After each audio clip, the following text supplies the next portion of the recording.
Hello viewers, I am Muhammad Abdul Habib. Welcome you all to our channel Habib Sir Classes. In this video, we'll be discussing Unit 4, Chapter 5, Admission of a Partner, Practical Problems.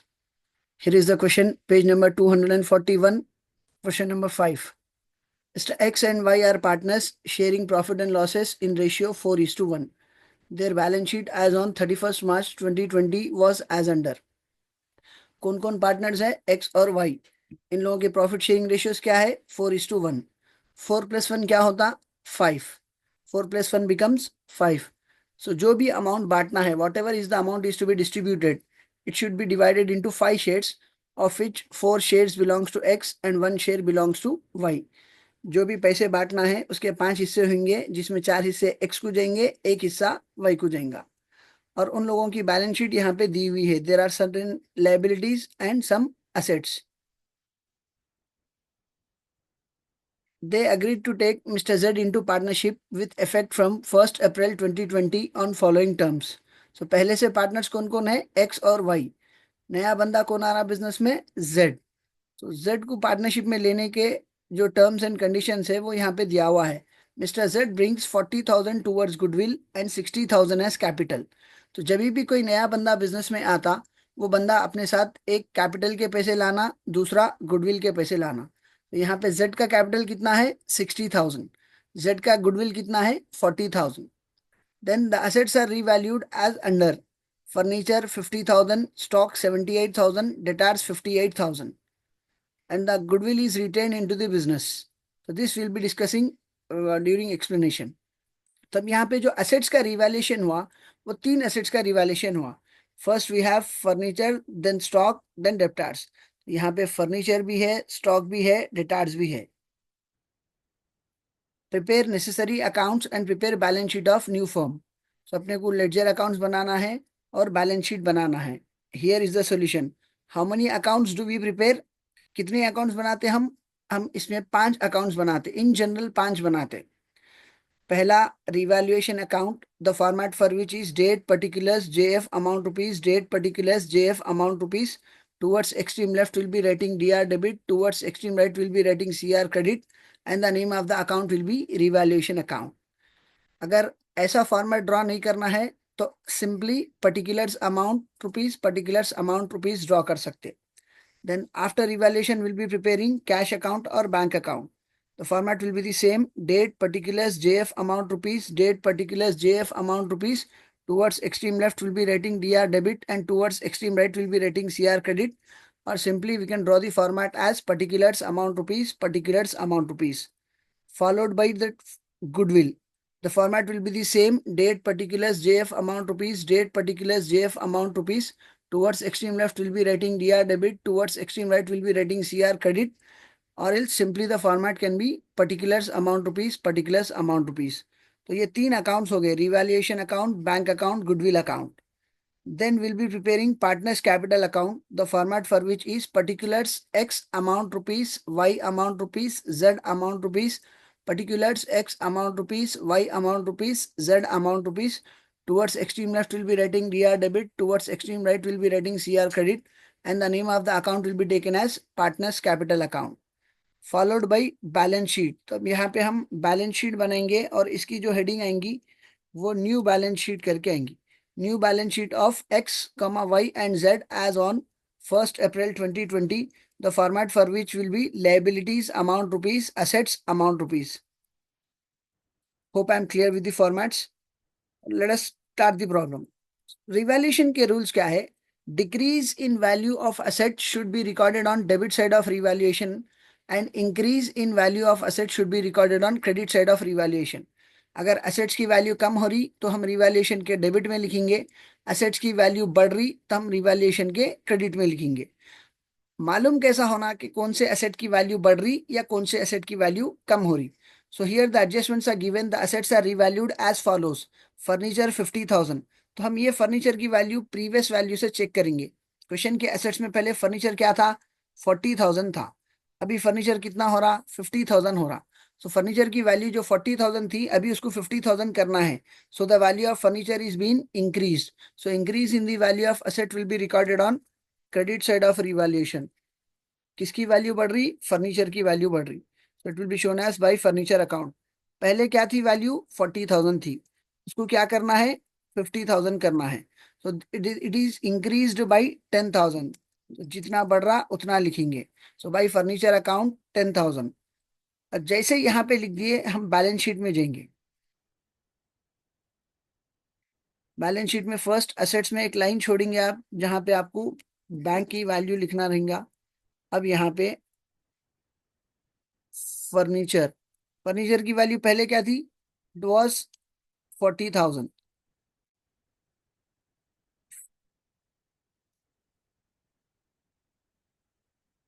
Furniture की value पहले क्या थी? It was 40,000। तो अब इस पे क्या हो रहा? 10,000 रुपये बढ़ रहे हैं। सो first will be writing here bank furniture. What was the value for furniture? It was 40,000। इस पे हो रहा क्या? 10,000 रुपये बढ़ रहे, प्लस अप्रिसिएशन। कितना बढ़ रहा? 10,000। So now the value of furniture will be 50,000।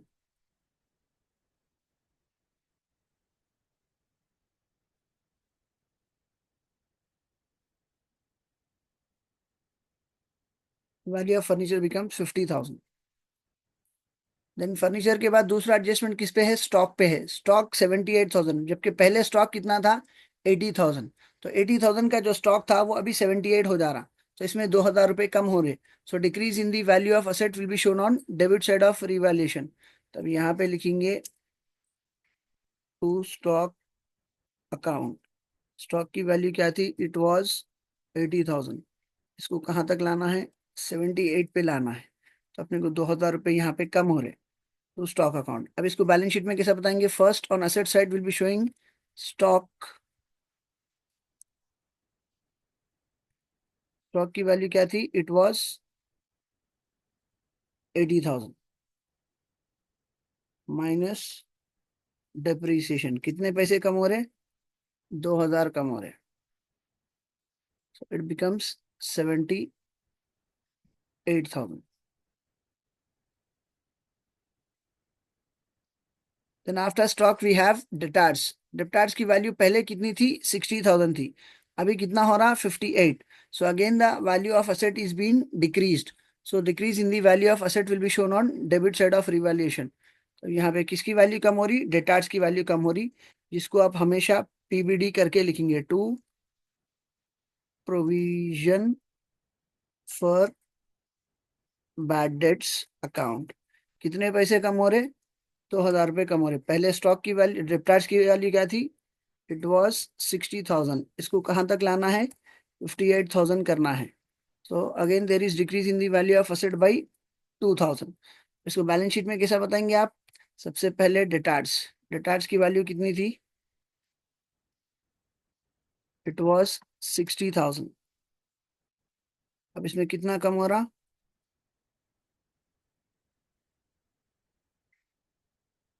Minus PBD, 2,000 रुपये कम हो गए। So 60 minus 2, it becomes 58,000. So now we are done with the adjustments given in the question. Stock, furniture और डेप्टार्स, ये तीनों की वैल्यू जो रिवैल्यू हो रही थी, हम ये रिवैल्यूएशन अकाउंट और बैलेंस शीट में उसका इफेक्ट बता दिए। Now will be balancing revaluation account. The total on debit side of revaluation account is 4,000, whereas the total on credit side of revaluation account is 10,000. तब इन दोनों में कौन सा टोटल ज्यादा है? 10,000 ज्यादा है। So on both the sides will be writing the total as 10,000, 10,000। अब यहाँ पे 10,000 लिखे काउंट करे तो 10,000 है, इधर 10,000 लिखे काउंट करे तो सिर्फ 4,000 है। सब्ट्रैक्टिंग 4,000 फ्रॉम 10,000, 10,000 में से अगर 4,000 निकाल दिए तो 6,000 रुपये बचते, which will be termed as profit. अब ये प्रॉफिट कौन बांट लेंगे? एक्स और वाई बांट लेंगे। कौन से रेशियो में? 4:1।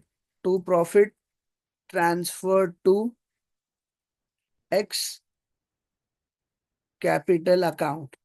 कितना प्रॉफिट आया?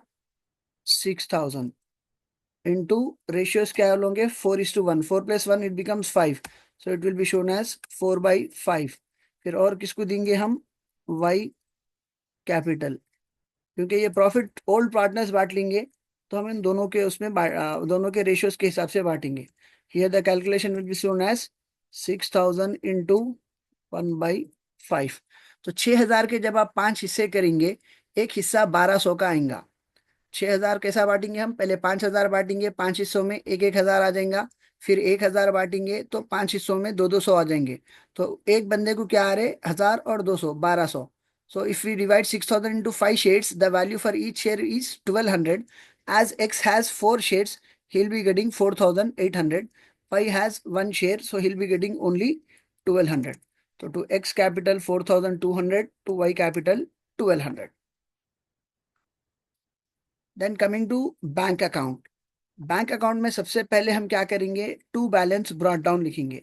क्यों, it is an asset, all assets have debit balance. इसका जो अमाउंट है वो हम क्वेश्चन के एसेट्स में देखेंगे, इधर on the name of cash or with the name bank. तो यहाँ पे एसेट्स में देखिए बैंक के नाम पे 50,000 दिया हुआ है, so it will be shown in bank account as to balance brought down 50,000। इसका मतलब क्या आता, जिस दिन नया पार्टनर बिजनेस में आ रहा, उस दिन पुराने पार्टनर्स के पास पहले से 50,000 रुपए बिजनेस में रखे हुए हैं।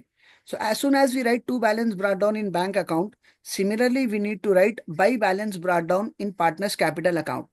जैसे कैश अकाउंट में टू बैलेंस ब्रॉट डाउन लिख देते, वैसे जब का जब कैपिटल अकाउंट में आके बाई बैलेंस ब्रॉट डाउन लिख देना। और इसका जो अमाउंट रहेगा वो क्वेश्चन के लायबिलिटीज में देखेंगे और पार्टनर्स कैपिटल के नाम पे देखेंगे। तो यहाँ पे हियर इज लायबिलिटीज और पार्टनर्स कैपिटल्स क्या क्या है, एक्स कैपिटल 50,000, वाई कैपिटल 1,30,000। तब एक्स के अकाउंट में जाके हम लिखेंगे 50,000, वाई के अकाउंट में जाके लिखेंगे 1,30,000। X 50,000, Y 1,30,000। इसका मतलब क्या आता, जब एक्स और वाई बिजनेस स्टार्ट करे थे, X has invested 50,000, Y has invested 1,30,000। I repeat, जब भी हम बैंक अकाउंट प्रिपेयर करेंगे, उसमें सबसे पहले टू बैलेंस ब्रॉट डाउन लिखेंगे। ये लिखने का रीजन क्या है, bank it is an asset, all assets have debit balance. Similarly उसी तरह पार्टनर्स कैपिटल में हम क्या लिखेंगे, बाई बैलेंस ब्रॉट डाउन लिखेंगे। ये लिखने का रीजन क्या है, capital it is a liability, all liabilities have credit balance. अब इन दोनों के अमाउंट्स देखना किधर, बैंक का जो अमाउंट है वो क्वेश्चन के एसेट्स में मिलेगा, either with the name cash or with the name bank.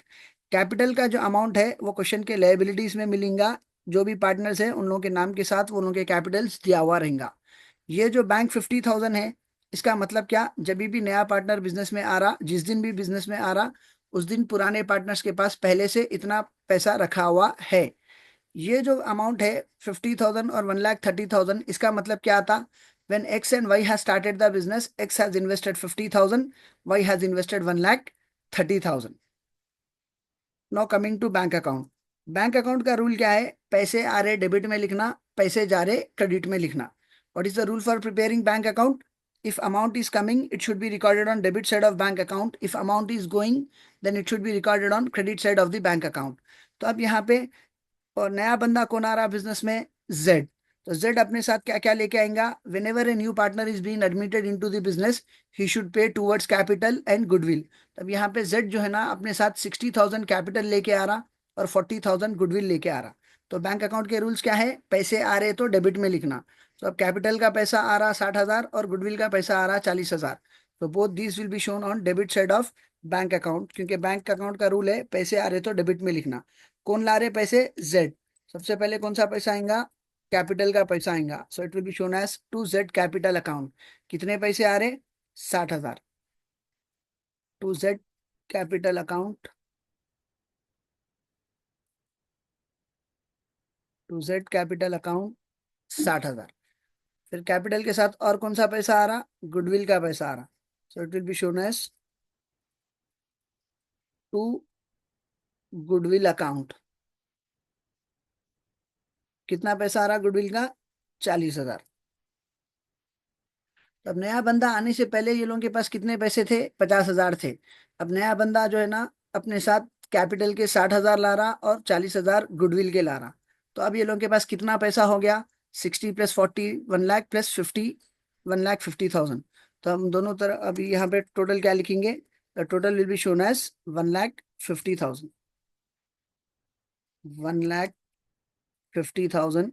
Here also we'll be writing the total as 1,50,000. So here we have recorded the value as 1,50,000. We have the values as 1,50,000. But here also we have recorded 1,50,000. यहाँ पे कुछ भी नहीं है, तो इसको बराबर करने के लिए क्या करेंगे? Balance carried down. By balance carried down 1,50,000. The same will be shown on opposite side as to balance brought down 1,50,000.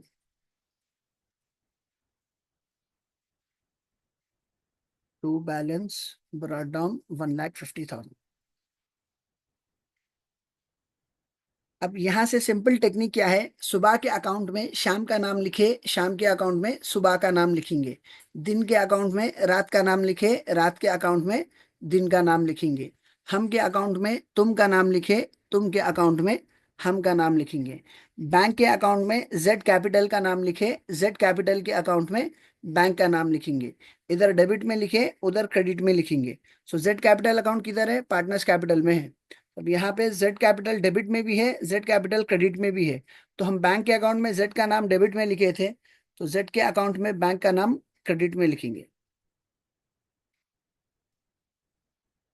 By bank account, तो जेड के अकाउंट में कितने पैसे आ रहे? कैपिटल के 60,000। सिमिलरली कैश के अकाउंट में हम गुडविल का नाम लिखे थे, तो कैश के अकाउंट में गुडविल का नाम लिखे, गुडविल के अकाउंट में कैश का नाम लिखेंगे। कैश और बैंक, तो टॉम के अकाउंट में जेरी का नाम लिखे, जेरी के अकाउंट में टॉम का नाम लिखेंगे। तो बैंक के अकाउंट में हम गुडविल का नाम लिखे थे, तो गुडविल के अकाउंट में बैंक का नाम लिखेंगे। उधर डेबिट में लिखे थे, इधर क्रेडिट में लिखेंगे। By bank account 40,000। तो नया पार्टनर अपने साथ कौन से पैसे लाता? एक कैपिटल के और दूसरा गुडविल के। तो कैपिटल का पैसा क्या करते हैं आप? जैसा पुराने पार्टनर्स का पैसा बिजनेस में इन्वेस्ट करे थे, उसी तरह नए पार्टनर का कैपिटल अमाउंट भी बिजनेस में इन्वेस्ट करेंगे। गुडविल का पैसा क्या करेंगे? It will be distributed among old partners in their sacrificing ratio.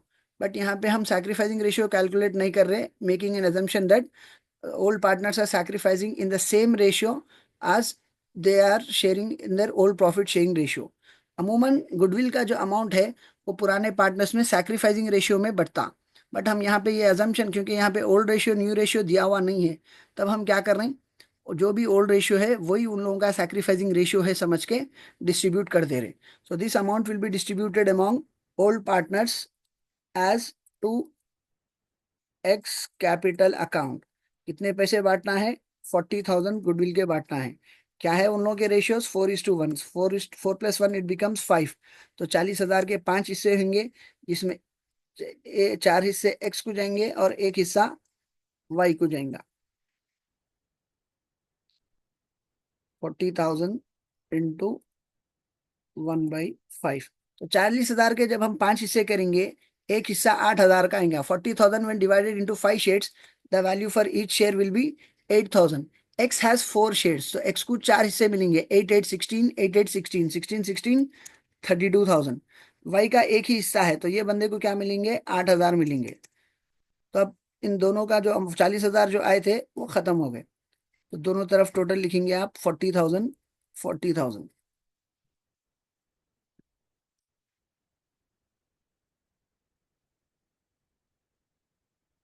तो यहाँ पे दोनों तरफ टोटल लिख देंगे आप 40,000, 40,000।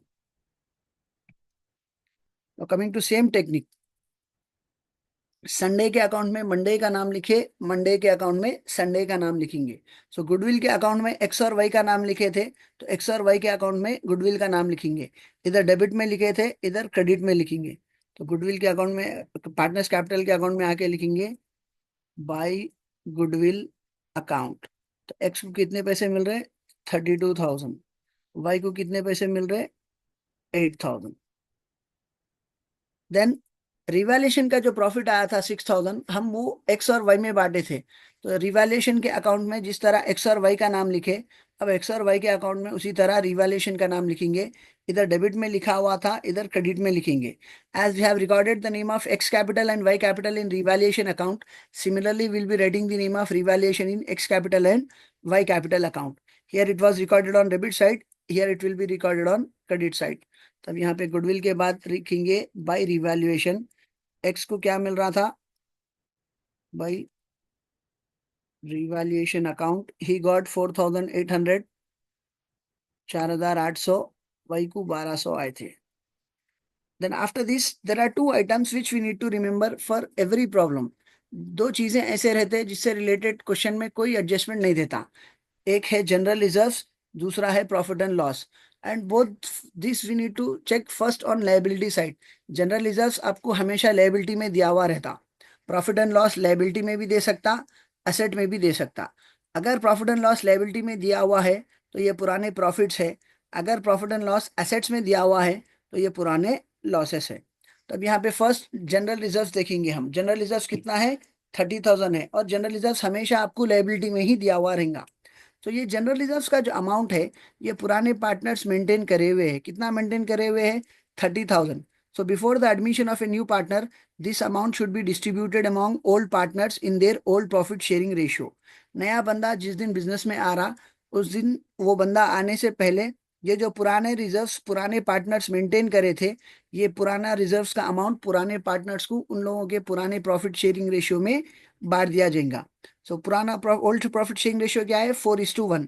जनरल रिजर्व का अमाउंट कितना है? 30,000. तो 30,000 के कितने शेयर्स करेंगे? पांच पांच शेयर करेंगे. सो 30,000 when divided into 5 shares the value of each share will be for 6,000. तो जब एक हिस्सा 6,000 का आ रहा, एक्स के कितने हिस्से हैं? चार हिस्से हैं. तो 6 6 12, 6 6 12, 12 12 24. एक्स को हम 24,000 देंगे.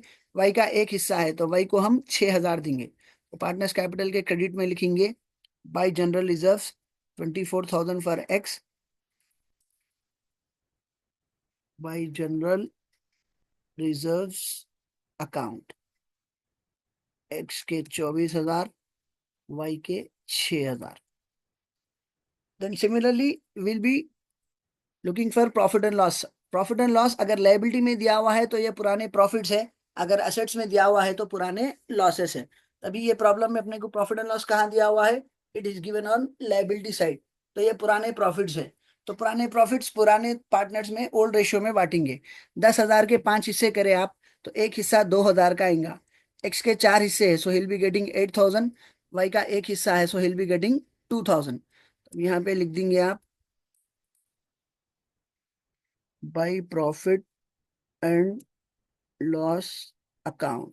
X will be getting a share of 8,000 from old profits. Y will be getting a share of 2,000 from old profits. Now we are done with all the items. अभी इसका टोटल करेंगे. So X का जो total है वो 50,000, 32,000, 4,800, 24,000 और 8,000 इन सब को ऐड करें तो इसका जो आंसर आ रहा वो 1,18,800 आ रहा. वाई का जो टोटल है 1,30,000, 8,000, 1,200, 6,000, 2,000 इन सबको अगर आप ऐड करें 1,47,200 आ रहा. जेड का जो टोटल है वो 60,000 आ रहा. अब डेबिट में यहाँ पे कुछ भी लिखा हुआ नहीं है तो एक्स का टोटल क्या रहेगा? 0. सो एक्स में क्रेडिट का टोटल क्या है? 1,18,800. एक्स में डेबिट का टोटल क्या है? 0. तो इन दोनों में कौन सा टोटल हाईएस्ट है? 1,18,800.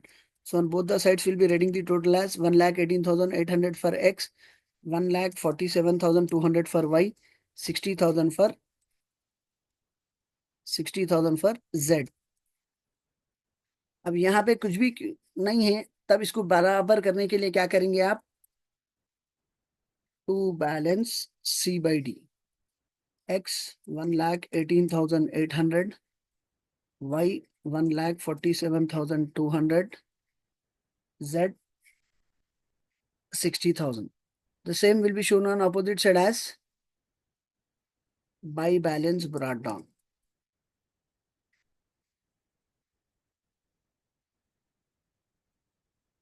एक्स के पास क्या लिखेंगे आप? 1,18,800. वाई के पास क्या लिखेंगे? 1,47,200. जेड के पास क्या लिखेंगे? 60,000. No coming to new balance sheet. नई बैलेंस शीट बनाने के लिए क्या करेंगे हम? पुरानी बैलेंस शीट सामने रखेंगे. पुरानी बैलेंस शीट मतलब अपने पास जो क्वेश्चन में दिया हुआ है. तो what is the format for balance sheet? Liabilities amount, assets amount. तो पुरानी बैलेंस शीट में सबसे पहले हम लायबिलिटीज से स्टार्ट करेंगे. लायबिलिटीज में एक्स कैपिटल और वाई कैपिटल दिया हुआ है. अब हम क्योंकि नई बैलेंस शीट बना रहे इसमें हम क्या करेंगे? तीनों का कैपिटल लिखेंगे, X Y and Z. So first will be writing it as capitals X Y Z. X के पास पहले कितने पैसे थे? 50,000 थे। अब एक्स के पास कितने पैसे हैं? 1,18,800। वाई के पास कितने पैसे थे? 1,30,000। अब वाई के पास कितने पैसे हैं? 1,47,200। जेड के पास कितने पैसे हैं? 60,000। सो ये तीनों के कैपिटल वैल्यूज बता देंगे हम। X will be shown as 1,18,800।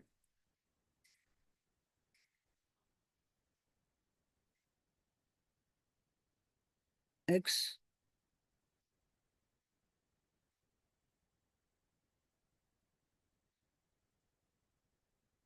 1,18,800। Y के पास क्या है? 1,47,200। जेड के पास क्या है? 60,000। Then after showing the capital values दूसरे लायबिलिटीज चेक करेंगे हम। कैपिटल्स के बाद क्या था? General reserves. सो ये जनरल रिजर्व 30,000 क्या करे? पुराने पार्टनर्स में बांट दिए, तो ये दोबारा नहीं लिखेंगे। Then we have profit and loss account 10,000, इसको भी क्या करे? पुराने पार्टनर्स में बांट दिए, फिर इसको हम नई बैलेंस शीट में नहीं लिखेंगे। देन वी हैव क्रेडिटर्स 25,000, इसको कुछ नहीं करे, तो जैसा है वैसा बताएंगे। तो नई बैलेंस शीट में आके बताएंगे creditors 25,000। Creditors creditors 25,000।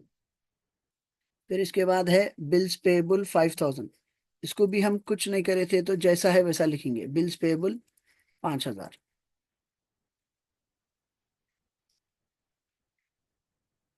Bills payable 5,000। तो पूरे लाइबिलिटीज खत्म हो गए। अब असेट्स की तरफ आइए। असेट्स में पहला नाम क्या है? फर्नीचर। फर्नीचर 40,000 था, इसमें हम 10,000 अप्रिसिएशन करके उसको 50,000 बता दिए, क्योंकि क्वेश्चन में 40,000 के फर्नीचर को 50,000 करने के लिए बता रहा था। फर्नीचर 40 प्लस 10 50 हो गया। स्टॉक इट वाज 80,000, जिसमें अपने को 2,000 कम करके उसको 78 बताना था, तो स्टॉक 80 माइनस 2,000 78 बता दिए। Then we have bills receivable 20,000, इस पे कुछ नहीं करे थे, तो जैसा है वैसा बताएंगे। बिल्स रिसीवेबल 20,000, तो इधर आके बताएंगे bills receivable 20,000। Bills receivable 20,000। Bills receivable के बाद डेप्टार्स था। डेप्टार 60,000, जिसमें से 2,000 कम करके हम उसको 58,000 बता दिए। Debtors 60 minus two 58। Then we have bank 50,000। ये जो 50,000 है ये पुरानी वैल्यू है before the admission of a new partner. अब after the admission of a new partner इन लोगों के पास कितना पैसा है? 1,50,000 है। कैसा? यहाँ पे नया बंदा आने से पहले इन लोगों के पास 50,000 थे। नया बंदा अपने साथ 60,000 कैपिटल लेके आया, तो 50 प्लस 60 110, फिर 40,000 गुडविल के दिया, तो 110 प्लस 40 150। तो अब इन लोगों के पास 1,50,000 है। तो अब नई बैलेंस शीट में बैंक की वैल्यू क्या बताएंगे? 1,50,000 बताएंगे, जो हम स्टार्टिंग में बैंक करके लिखे थे 1,50,000।